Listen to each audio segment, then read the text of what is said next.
Poisson distribution से पहले हमने बाइनोमियल और हैपर जो पढ़ी हैं उसको थोड़ा सा मैं रिवाइज करवा देता हूँ। बाइनोमियल एक्सपेरिमेंट में हमने उसकी कुछ प्रॉपर्टीज पढ़ी थी, 4 प्रॉपर्टीज थी। पहले में ये था कि उनके नंबर ऑफ आउटकम्स पॉसिबल 2 थे, सक्सेस या फेलियर। फिर प्रोबेबिलिटी जो है सक्सेस की वो एक जैसी रहती थी, उसको हम कहते हैं probability of success remain same for each trial. और तीसरे में था कि ट्रायल्स आर इंडिपेंडेंट,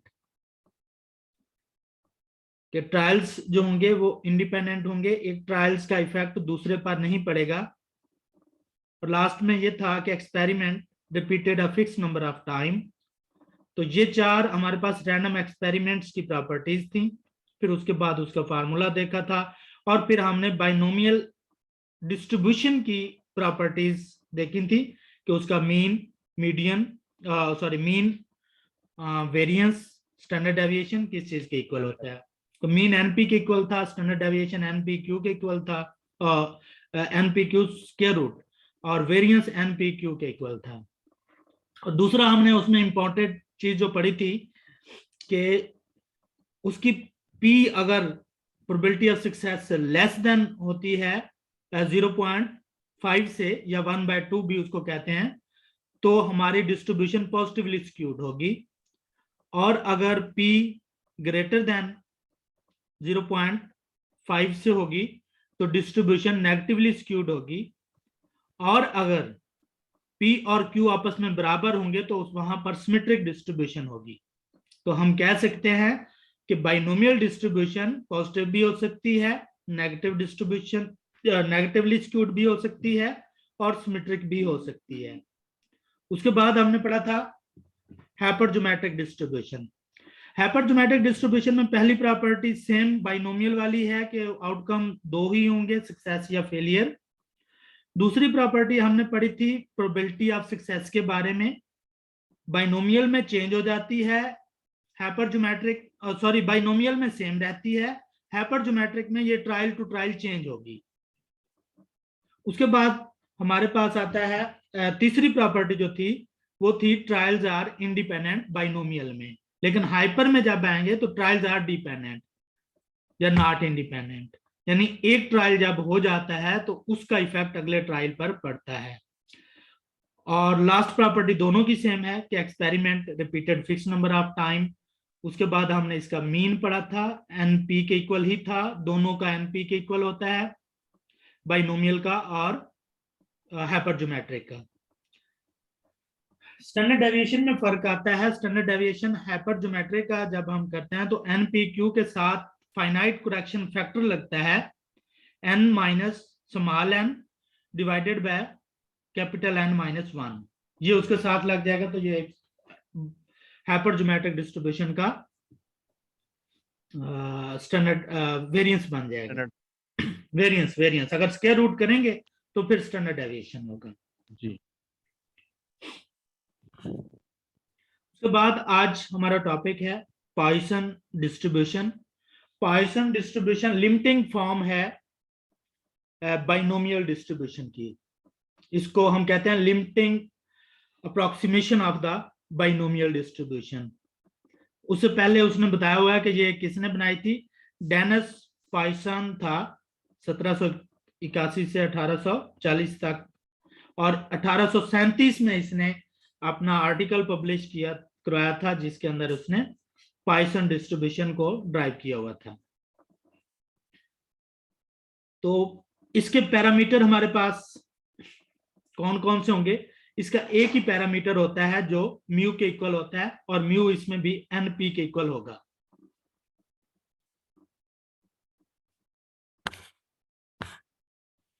उसके बाद a distribution in its own right consisting of a Poisson process where event occurred randomly over a specified interval of a time, यानी एक interval time के अंदर जितने हमारे पास कोई इवेंट्स अकर हो रहे होते हैं उसको हम रेट ऑफ द इवेंट्स कहते हैं।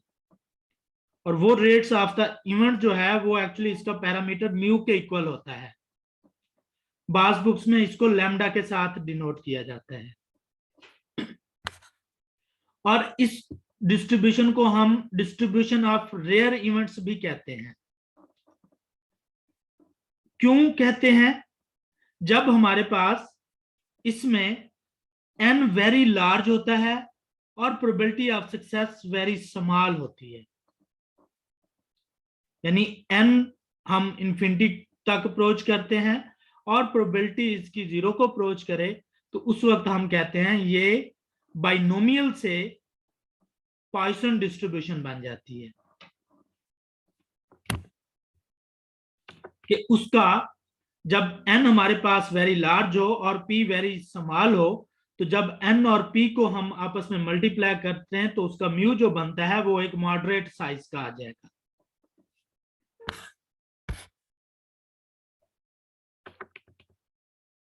ये इसकी एग्जांपल ले रहा है कि रेयर इवेंट मैंने कहा है, तो ये एक रेयर इवेंट होगा death of horse kicks per year, यानी कि हॉर्स की किक से कोई अमवात हो पर ईयर, तो ये बहुत रेयर ही होगा। तो इसी तरह जो भी रेयर इवेंट्स होंगे उसकी जो डिस्ट्रीब्यूशन हम बनाएंगे वो थ्रू पॉइसन डिस्ट्रीब्यूशन होगी। ये आगे लिखी हुई है इसकी डिफरेंट एग्जांपल्स, उनको आपने पढ़ लेना है। कुछ स्टैटिस्टिशियन कहते हैं कि p अगर 0.05 से कम हो जाए और n ग्रेटर देन 20 हो जाए तो हम बाइनोमियल की जगह पे पॉइसन डिस्ट्रीब्यूशन लगाते हैं, लेकिन ये हार्ड एंड फास्ट रूल नहीं है।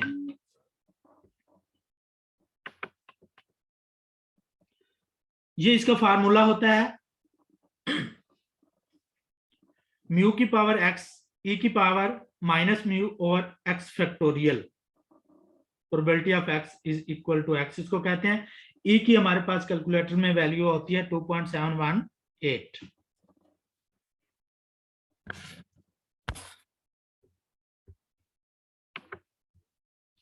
उसके बाद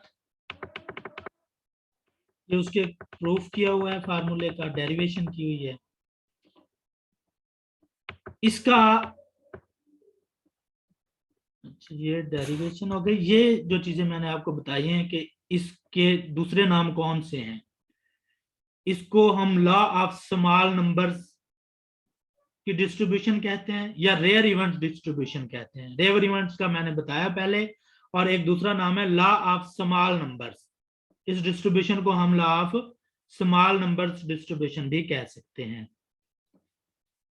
आगे इसकी एप्लीकेशन है different operation, research, physics, biology या मैनेजमेंट साइंसेस, यहां पर इसका यूज हो सकता है। ये डेरिवेशन आ गई इसकी। उसके बाद हम इसकी प्रॉपर्टीज को पढ़ेंगे। प्रॉपर्टीज में हमारे पास पहली प्रॉपर्टी जो इसकी है वो है कि इसका मीन और वेरिएंस बराबर होते हैं और वो इसके पैरामीटर के इक्वल होते हैं। इसका पैरामीटर क्या था? म्यू था। तो इट मींस कि इसका मीन और वेरिएंस दोनों म्यू के इक्वल होते हैं और इसके पैरामीटर के इक्वल होते हैं। ये इसकी पहली प्रॉपर्टी यहां पर लिखी हुई है।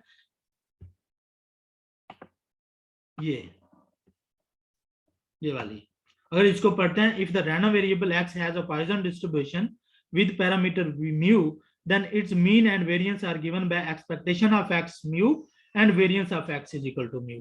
तो ये काफी टाइम जो है गुज़श्ता एग्जाम्स में ये क्वेश्चन पूछा जा चुका है कि कौन सी डिस्ट्रीब्यूशन है जिसका मीन और वेरिएंस बराबर होते हैं। तो वो हमारे पास पॉइसन डिस्ट्रीब्यूशन, डिस्क्रीट में पॉइसन डिस्ट्रीब्यूशन है जिसका मीन और वेरिएंस बराबर होते हैं।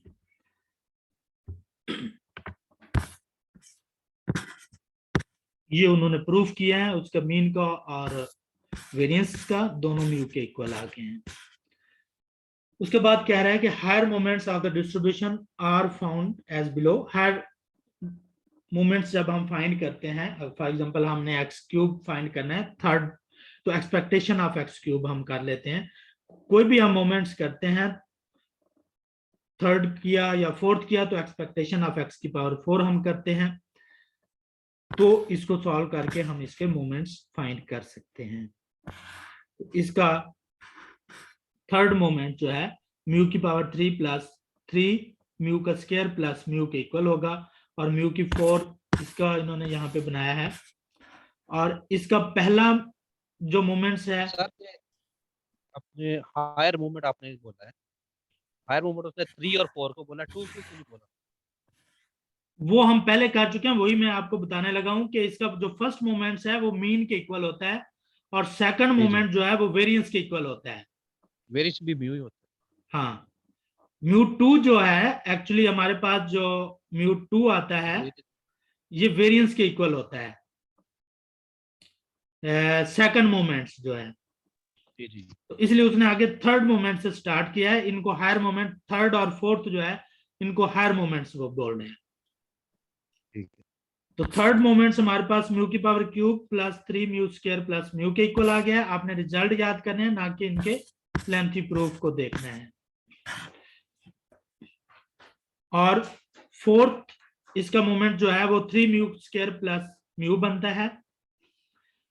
ये चीजें इंपॉर्टेंट है, ये मैंने बाइनोमियल में भी कहा था, बाइनोमियल में भी आपने मोमेंट्स रेशियो किए थे और इसमें भी मोमेंट्स रेशियो है।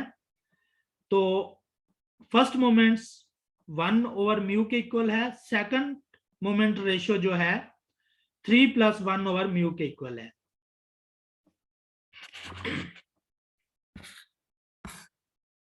उसके बाद shape of the distribution, shape of the distribution depend करती है इसके पैरामीटर पर।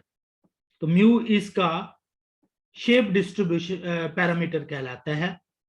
As the distribution takes on a infinite number of X values, अगर हमारे पास infinite number of X values हो जाए तो the distribution will be positively skewed. Distribution क्या होगी? पॉजिटिवली स्क्यूड होगी। The distribution tend to be symmetrical as mu becomes larger and larger, यानी कि म्यू जब हम लार्जर एंड लार्जर करते जाएंगे, म्यू लार्जर कब होगा? जब एन अप्रोच कर जाएगा हमारे पास इन्फिनिटी को, तो ये डिस्ट्रीब्यूशन सिमेट्रिकल डिस्ट्रीब्यूशन बनती जाती है। उसके बाद है रिप्रोडक्टिव प्रॉपर्टी। रिप्रोडक्टिव प्रॉपर्टी का मतलब ये होता है कि जब हम दो वेरिएबल्स का इकट्ठा उनको प्लस करके उसका पॉइसन डिस्ट्रीब्यूशन लेते हैं तो वो इक्वल टू होगा उनके सेपरेट सेपरेट रैंडम एक्सपेरिमेंट्स के पॉइसन डिस्ट्रीब्यूशन के बराबर। जैसा कि यहां पर वो बता रहा है, if the two independent random variable x and y have a Poisson distribution with parameter mu and v, then their sum यानी x plus y has also a Poisson distribution with parameter, उसका क्या बन जाएगा? mu plus v हो जाएगा। क्योंकि separate separate जब उनकी Poisson डिस्ट्रीब्यूशन थी तो उसका पैरामीटर mu और v रिस्पेक्टिवली थे। v उसने डिनोट कर दिया लेकिन एक्चुअली वो उसका मीन ही है। और देन x प्लस y जब हम करते हैं, सम इनका करते हैं और उन पे पॉइसन डिस्ट्रीब्यूशन लगाते हैं तो उसका फिर पैरामीटर क्या बन जाएगा? म्यू प्लस v के इक्वल हो जाएगा। ये भी इंपॉर्टेंट प्रॉपर्टी है, पूछी जा सकती है।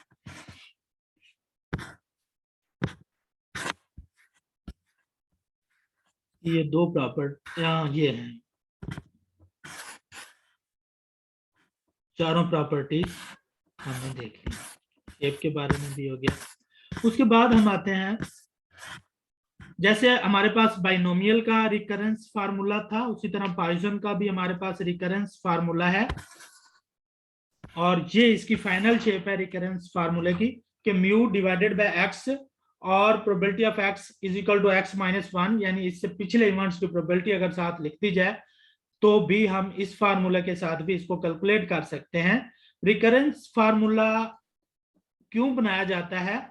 सिर्फ कैलकुलेशंस को इजी करने के लिए ये फार्मूला बनाया जाता है कि आपकी कैलकुलेशंस जब हम म्यू की पावर ई की पावर माइनस म्यू, म्यू की power x over x factorial करते हैं तो इसमें कैलकुलेशन थोड़ी मुश्किल होती है। लेकिन ये जो रिकरेंस फार्मूला है ये एग्जैक्ट सेम आंसर हो सकता है ना दे, थोड़ा बहुत उसका आंसर जो है आगे पीछे हो सकता है पॉइंट्स में।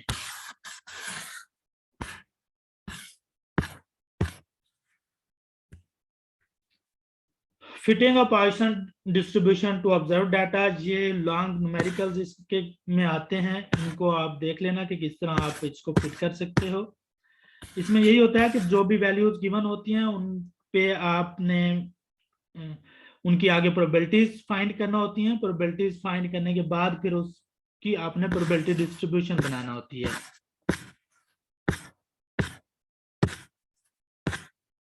उसके बाद हमारे पास पॉइसन प्रोसेस आता है।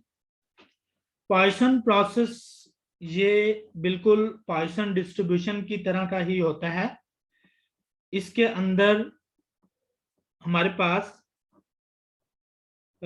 एक इंटरवल ऐड होता है और उस इंटरवल के अंदर जो प्रोबेबिलिटी हमारे पास होती है किसी चीज के आने की, वो बहुत ही समाल होती है। The probability that an event occur in very short time, यानी वो एक तो हमारे पास जो टाइम है वो वेरी शॉर्ट होगा और उसके अंदर जो प्रोबेबिलिटी होगी is a proportional to the length of the time interval. यानी टाइम इंटरवल हम बढ़ाएंगे तो उसी तरह प्रोबेबिलिटी भी बढ़ेगी, टाइम इंटरवल हम कम करेंगे तो प्रोबेबिलिटी भी कम होगी। Is approximately lambda change in delta या चेंज इन लैम्डा इसको बोलते हैं। ये जो इंटरवल है small, which lambda is positive quantity and may be interpreted as the average number of occurrence per unit of a time। इसमें सिर्फ time का जिक्र साथ आ जाता है पॉइसन प्रोसेस में।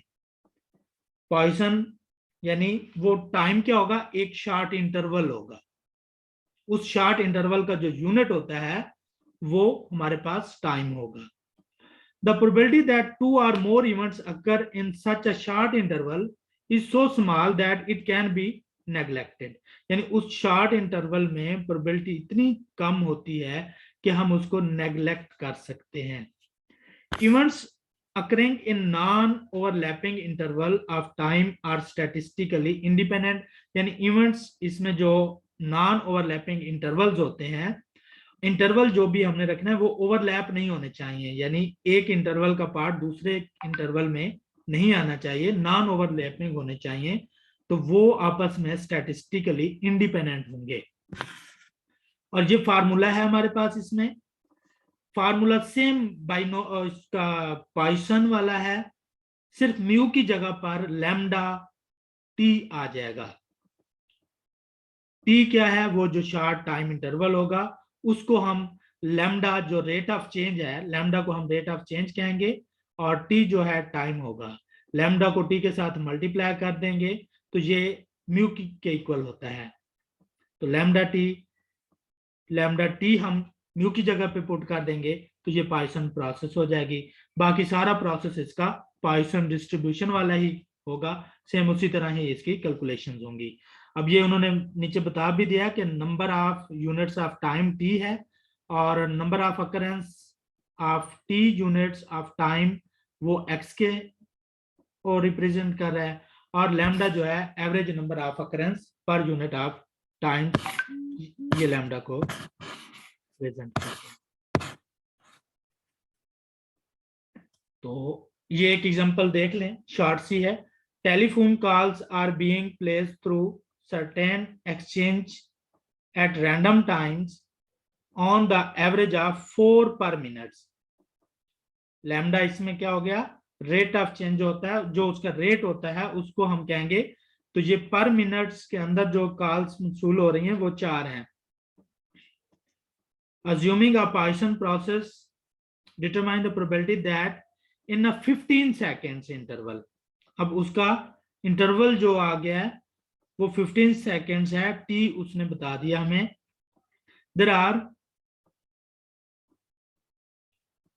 3 or more कॉल्स, यानी हमने फाइंड करना है कि 15 सेकेंड्स के अंदर 3 या ज्यादा कॉल्स आए।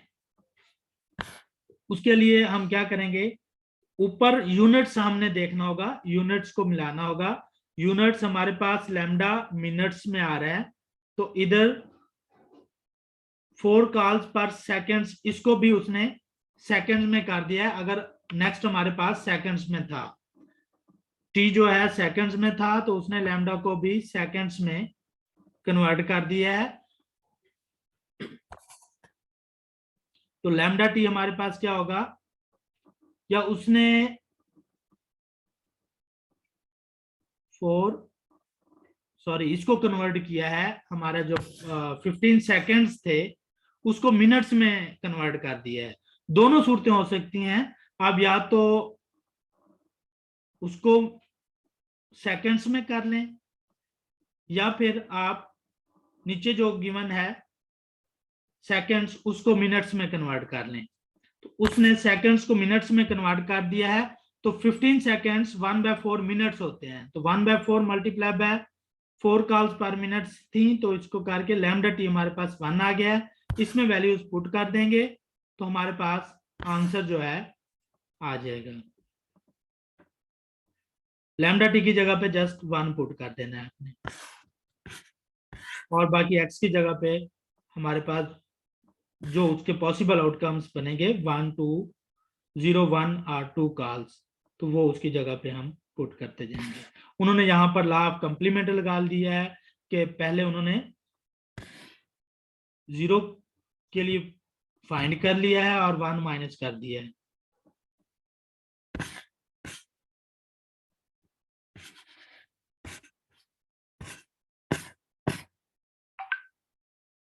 उसके बाद है हमारे पास moment generating and cumulant generating function of the Poisson distribution.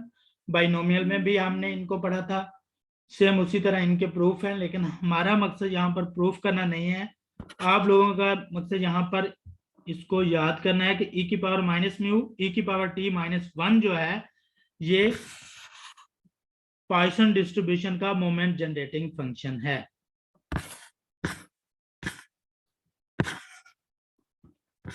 और ये आगे उसके कमुलेंट जनरेटिंग फंक्शन है। कमुलेंट जनरेटिंग फंक्शन हमारा कैसे बनता है, हम log e ले लेते हैं मोमेंट जनरेटिंग फंक्शन का, तो कमुलेंट जनरेटिंग फंक्शन हमारे पास बनता होता है। ये भी आ सकता है उसके अंदर एमसीक्यूज के अंदर के cumulant generating function is equal to, नीचे उसके फार्मूले बता दे कि log e म्यू की पावर et या एक्सपेक्टेशन ऑफ म्यू et, इस तरह नीचे ऑप्शन दे दे। तो आपने जो सिलेक्ट करना होगा वो log e और किसका, mgf का, m नॉट t mgf को डिनोट करते हैं। तो ये इस तरह इसका फार्मूला हमारे पास कमुलेंट जनरेटिंग फंक्शन का बन जाएगा।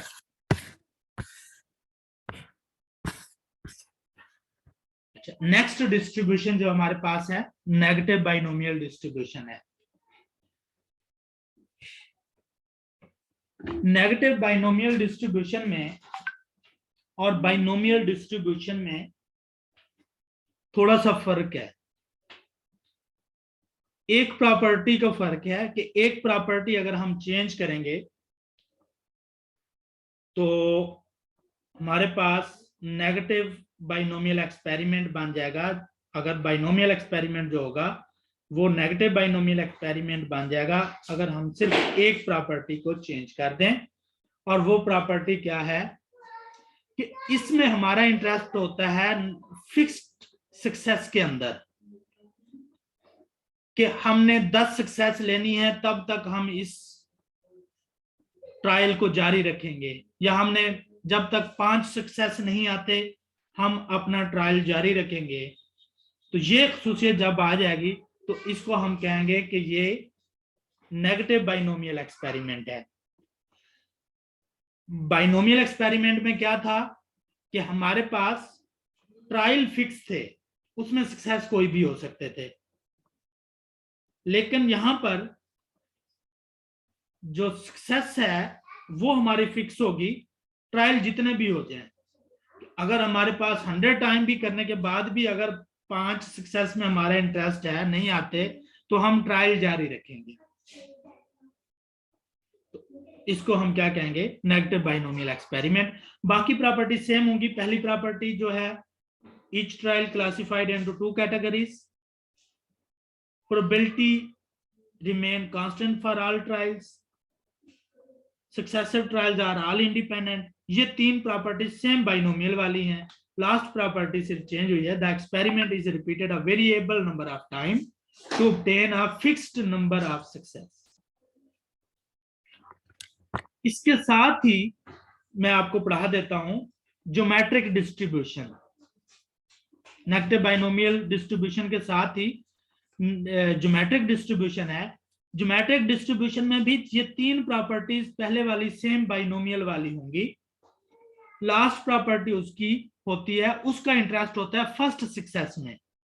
जब भी हमारा पहला सक्सेस हो जाएगा तो हमने वहां पर स्टॉप कर देना है. इसमें हमारे पास जो नेगेटिव बाइनोमियल डिस्ट्रीब्यूशन में है, इसके अंदर एक से ज्यादा या 2, 3, 4, 5 कोई भी नंबर हो सकते हैं. नंबर ऑफ सक्सेस को हम के इसमें डिनोट करेंगे और जब ये फिक्स हो जाएंगे तो हम कहेंगे ये नेगेटिव बाइनोमियल है. अगर फर्स्ट सक्सेस में हमारा इंटरेस्ट है तो उसको हम ज्योमेट्रिक डिस्ट्रीब्यूशन कहेंगे. तो हम इनका अगर रिलेशनशिप बनाना चाहें तो हम कह सकते हैं कि जब k इज इक्वल टू 1 हो नेगेटिव बाइनोमियल डिस्ट्रीब्यूशन में, तो ये चीज हमारे पास क्या बन जाती है, ज्योमेट्रिक डिस्ट्रीब्यूशन बन जाती है. एमसीक्यूज इसका बहुत अच्छा बन सकता है.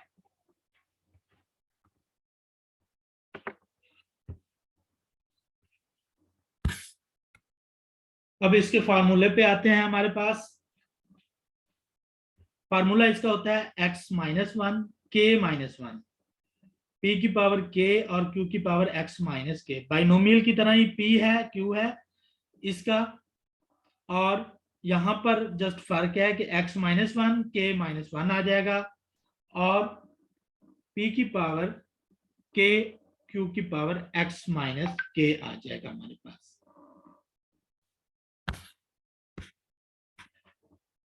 The negative binomial PD probability distribution has two parameters. इसके पैरामीटर्स हमारे पास दो होंगे, एक k होगा और दूसरा p होगा. अब बाइनोमियल के साथ अगर इसको हम रिलेट करते हैं तो बाइनोमियल में क्या क्या चीज फिक्स थी, n फिक्स था और p फिक्स था. तो उसके हमारे पास पैरामीटर्स थे n और p. नेगेटिव बाइनोमियल में हमारे पास फिक्स क्या है, नंबर ऑफ सक्सेस और प्रोबेबिलिटी. तो इसके पैरामीटर कौन से हो गए, के और पी पैरामीटर हो गया. के नंबर ऑफ सक्सेस और पी, और नंबर ऑफ ट्रायल इसमें फिक्स नहीं है, वो चेंज होंगे.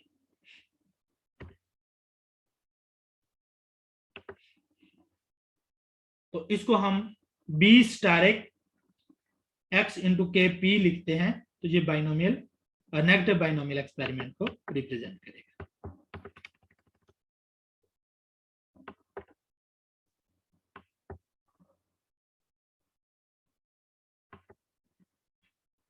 अच्छा, एक और चीज याद रखने वाली है कि इस डिस्ट्रीब्यूशन को हम पास्कल डिस्ट्रीब्यूशन भी कहते हैं, क्योंकि ये ब्लेस पास्कल ने ड्राइव की थी या बनाई थी ये डिस्ट्रीब्यूशन. इस डिस्ट्रीब्यूशन का दूसरा नाम पास्कल डिस्ट्रीब्यूशन भी है. ये भी आप लोगों ने याद रखना है. उसके बाद है डेरिवेशन. डेरिवेशन हम नहीं कर रहे.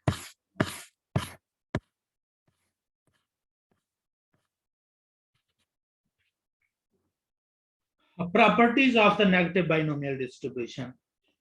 याद रहे कि पहले जो हम प्रॉपर्टीज कर रहे हैं वो इनके एक्सपेरिमेंट्स की प्रॉपर्टीज हैं, उसके बाद हम फिर डिस्ट्रीब्यूशन की प्रॉपर्टीज करते हैं. The mean of the negative binomial distribution is less than it's variance. ये भी वेरी इंपॉर्टेंट प्रॉपर्टी है और काफी एमसीक्यूज में आ चुकी है कि नेगेटिव बाइनोमियल डिस्ट्रीब्यूशन का जो मीन होता है वो इसके वेरिएंस से कम होता है. लेकिन जब बाइनोमियल का अगर हम देखें तो उसका मीन उसके वेरिएंस से बड़ा होता है. वो भी वहां पे आ सकता है, इस तरह भी पूछ सकता है तो आपको पता होना चाहिए, क्योंकि वो कैसे पता चला कि उसका, हमने पढ़ा तो नहीं है कि बड़ा होता है या छोटा होता है, वो हमने उसमें कहीं नहीं पढ़ा। लेकिन अगर हम लॉजिक को समझें बाइनोमियल में, तो वो देखें एनपी मीन होता है और एनपी क्यू के साथ मल्टीप्लाई करके वेरिएंस होता है। तो हमें पता है कि क्यू की वैल्यू जो है वो पॉइंट्स में होगी। जब पॉइंट्स में हम इसको मल्टीप्लाई करेंगे एनपी को, तो वो ऑब्वियसली जो रिजल्ट है एनपी से छोटा आ जाएगा। तो बाइनोमियल में एनपी यानी मीन बड़ा होता है वेरिएंस से, और नेगेटिव बाइनोमियल डिस्ट्रीब्यूशन में मीन जो है वो छोटा है इसके वेरिएंस से। ये आगे उन्होंने प्रूव किया है, हम जस्ट इनके फार्मूलाज देखेंगे। फार्मूला और इसमें जो है ये वेरिएंस के बराबर होगा। क्या हुआ, मीन और वेरिएंस किसके बराबर होगा नेगेटिव का? वेरिएंस बराबर किसके होगा, वो ये है 1/p and 1/p square.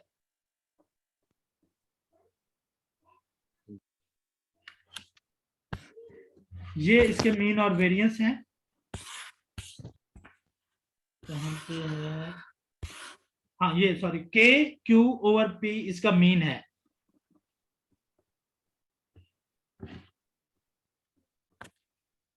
k q over p ये मीन को शो करेगा, और ये वेरिएंस उन्होंने यहां पर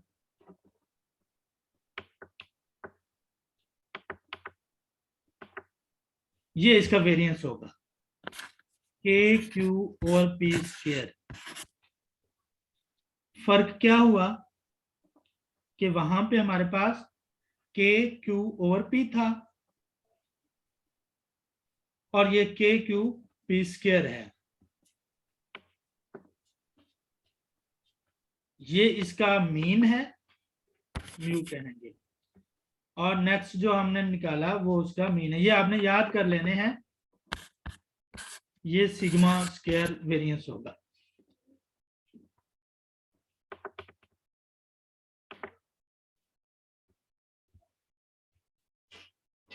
The negative binomial distribution is always positively skewed. अब ये जो नेगेटिव बाइनोमियल डिस्ट्रीब्यूशन है ये पॉजिटिवली स्क्यूड होगी। पॉइसन डिस्ट्रीब्यूशन भी पॉजिटिवली स्क्यूड होती है, लेकिन जब हमारे पास म्यू बहुत लार्ज हो जाए तो वो सिमेट्रिक बन जाती है। लेकिन बाई नेगेटिव बाइनोमियल डिस्ट्रीब्यूशन हमेशा पॉजिटिवली स्क्यूड रहेगी। ज्योमेट्रिक डिस्ट्रीब्यूशन का मैं इसके अंदर आपको पहले बता चुका हूं, साथ ही कि एक प्रॉपर्टी चेंज होती है, और वो प्रॉपर्टी यह है कि हमारा फर्स्ट सक्सेस में इंटरेस्ट होता है, और एक्सपेरिमेंट उस वक्त तक रिपीट करते हैं जब तक पहला सक्सेस नहीं आ जाता। तो इसका फार्मूला ये बनता है Qx-1/p।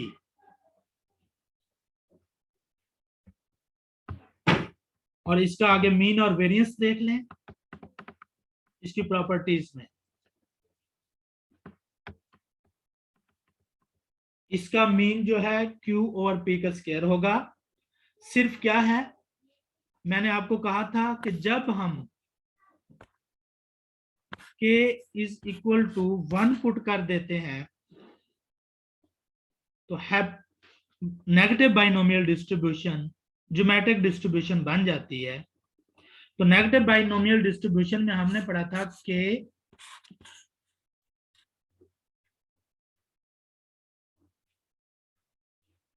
p ओवर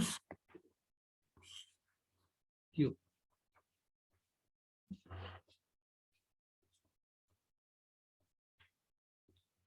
और k p over p square हमने वहां पे पढ़ा था इसका स्टैंडर्ड वेरिएंस। तो k की जगह पे अगर हम 1 पुट करते हैं, अच्छा यहाँ पे म्यू बन रहा है 1/p, वहां पे इसका फार्मूला मीन का क्या हमने बनाया था, के ओवर पी था या के क्यू ओवर पी था?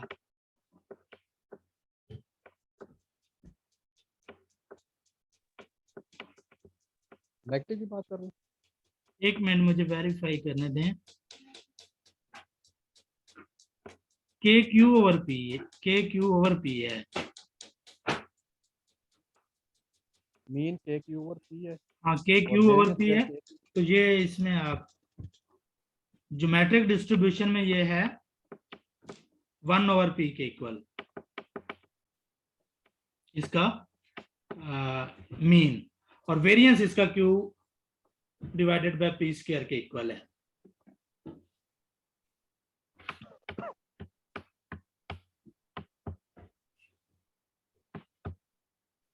उसके बाद मोमेंट जनरेटिंग फंक्शन है। मोमेंट जनरेटिंग फंक्शन का जस्ट आपने रिजल्ट याद रखना है, वो ये है, ये वाला कि पी ई की power minus T minus Q minus power उसकी -1।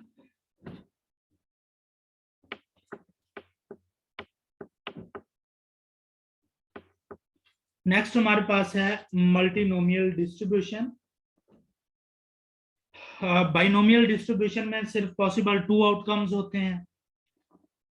मल्टीनोमियल डिस्ट्रीब्यूशन में जब 2 से ज्यादा पॉसिबल आउटकम्स आ जाएंगे तो उसको हम मल्टीनोमियल डिस्ट्रीब्यूशन कहेंगे। तो मल्टीनोमियल एक्सपेरिमेंट्स की प्रॉपर्टीज क्या होंगी? पहले यह है, the outcomes of each trial may be classified into one of k mutually exclusive categories C1 C2 to CK। ये उसके इतने कैटेगरीज में हो सकते हैं, यानी 2 से ज्यादा। उसके बाद तीसरा क्या है, the probability of ith outcomes is P which remain constant, यानी ith आउटकम्स की प्रोबेबिलिटी जो है वो कांस्टेंट रहेगी, सेम रहेगी। और सम ऑफ पी जो है जब हम करेंगे, जितनी भी कैटेगरीज होंगी हर एक का अपना पी होगा, और जब सम ऑफ पी करेंगे तो वो 1 के इक्वल होगा। The successive trials are all independent, ये सेम प्रॉपर्टी है। और the experiment is repeated fix number of time, ये भी बाइनोमियल के सेम। सिर्फ पहली प्रॉपर्टी इसमें चेंज थी, जिसमें एक्सपेरिमेंट के जो रिजल्ट्स हैं वो 2 से ज्यादा कैटेगरीज के हैं। आगे इसकी डेरिवेशन की है उन्होंने, और फार्मूला इसका आपने जस्ट देख लेना है। प्रोबेबिलिटी डिस्ट्रीब्यूशन फंक्शन जो इसका बनता है वो n का फैक्टोरियल, और नीचे जितनी भी कैटेगरीज हैं उसके जो सक्सेस होंगे x1